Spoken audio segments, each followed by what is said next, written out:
ஆண்டவராகிய இயேசு கிறிஸ்துவின் தூய நாமத்திற்கு மகிமை உண்டாவதாக. மத்தேயு எழுதிய சுவிசேஷம் 10ஆம் அதிகாரத்தில் உள்ள வசனங்களுக்குரிய விளக்க உரையை பல்வேறு தலைப்புகளில் நாம் இப்பொழுது சிந்திக்க இருக்கிறோம். திருத்தூது பொழிவு. 12 திருத்தூதர். இயேசு தம் சீடர் 12 தம்மிடம் வரவழைத்தார். தீய ஆவிகளை ஓட்டவும் நோய் நொடிகளை குணமாக்கவும் அவர்களுக்கு அதிகாரம் அளித்தார். அத்திருத்தூதர் 12 பெயர்கள் பின்வருமாறு: முதலாவது பேதுரு என்னும் சீமோன், அடுத்து அவருடைய சகோதரர் அந்திரேயா, செபதேயுவின் மகன் யாக்கோபு, அவருடைய சகோதரர் யோவான், பிலிப்பு, பர்த்தலமேயு, தோமா, வரி தண்டினவராகிய மத்தேயு, அல்பேவியின் மகன் யாக்கோபு, ததேயு, தீவிரவாதியாய் இருந்த சீமோன், இயேசுவை காட்டிக் கொடுத்த யூதாஸ் காரியோத்து. திருத்தூதர்கள் அனுப்பப்படுதல். இயேசு இப்12 அனுப்பிய போது அவர்களுக்கு அறிவுரையாக கூறியது: பிற இனத்தவரின் எப்பகுதிக்கும் செல்ல வேண்டாம், சமாரியரின் நகர் இதிலும் நுழைய வேண்டாம். மாறாக வழி தவறி போன ஆடுகளான இஸ்ரேல் மக்களிடையே செல்லுங்கள். அப்படி செல்லும்போது விண்ணரசு நெருங்கி வந்துவிட்டது என பறைசாற்றுங்கள். நலம் குன்றியவர்களை குணமாக்குங்கள், இறந்தோரை உயிர் பெற்றெழ செய்யுங்கள், தொழு நோயாளரை நலமாக்குங்கள், பேய்களை ஓட்டுங்கள். கொடையாக பெற்றீர்கள், கொடையாகவே வழங்குங்கள். பொன், வெள்ளி, செப்புக்காசு எதையும் உங்கள் கச்சைகளில் வைத்து கொள்ள வேண்டாம். பயணத்திற்காக பையோ, 2 அங்கிகளோ, மிதியடிகளோ, கைத்தடியோ எடுத்துக்கொண்டு போக வேண்டாம். ஏனெனில் வேலையால் தம் உணவுக்கு உரிமை உடையவரே. நீங்கள் எந்த நகருக்கோ ஊருக்கோ சென்றாலும் அங்கே உங்களை ஏற்க தகுதியுடையவர் யார் என கேட்டறியுங்கள். அங்கிருந்து புறப்படும் வரை அவரோடு தங்கியிருங்கள். அந்த வீட்டுக்குள் செல்லும் பொழுதே வீட்டாருக்கு வாழ்த்து கூறுங்கள். வீட்டார் தகுதி உள்ளோராய் இருந்தால் நீங்கள் வாழ்த்தி கூறிய அமைதி அவர்கள் மேல் தங்கட்டும். அவர்கள் தகுதியற்றவர்களாய் இருந்தால் அது உங்களிடமே திரும்பி வரட்டும். உங்களை எவரேனும் ஏற்றுக்கொள்ளாமலோ நீங்கள் அறிவித்தவற்றுக்கு செவி சாய்க்காமலோ இருந்தால் அவரது வீட்டை அல்லது நகரை விட்டு வெளியேறும் பொழுது உங்கள் கால்களில் படிந்துள்ள தூசியை உதறிவிடுங்கள்.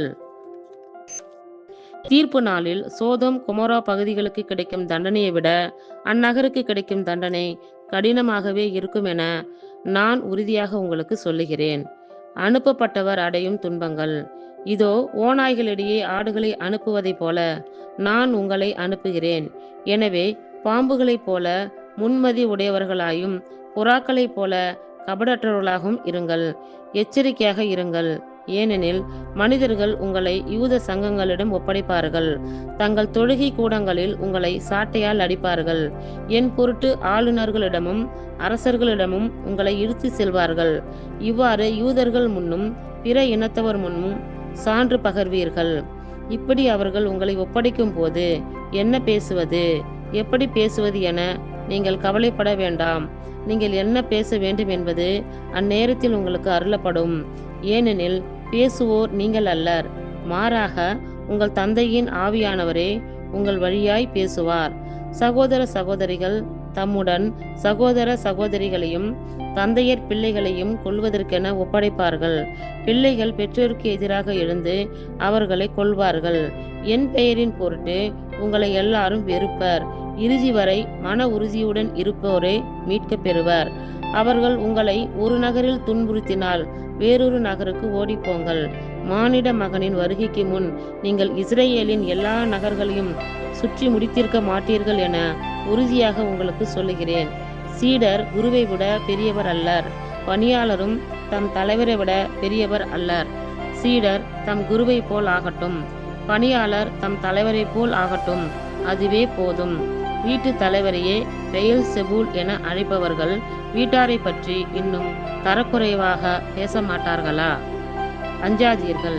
எனவே அவர்களுக்கு அஞ்ச வேண்டாம்.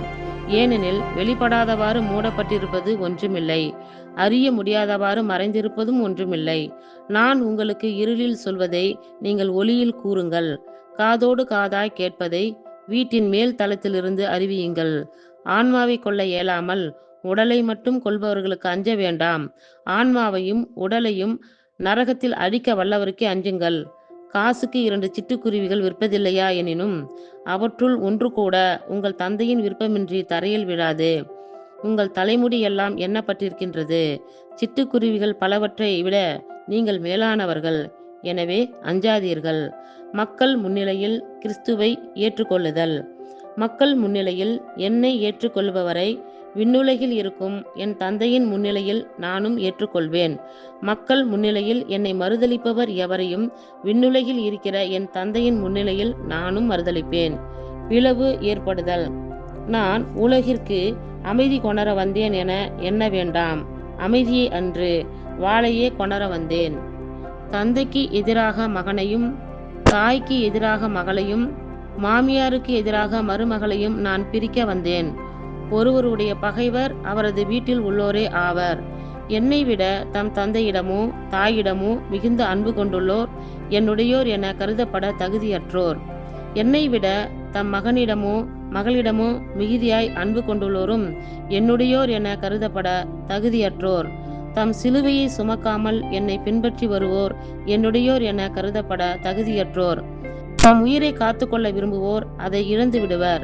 என் பொருட்டு தம் உயிரை இழப்போரோ அதை காத்துக்கொள்வர். கைமாறு பெறுதல். உங்களை ஏற்றுக்கொள்பவர் என்னை ஏற்றுக்கொள்கிறார்.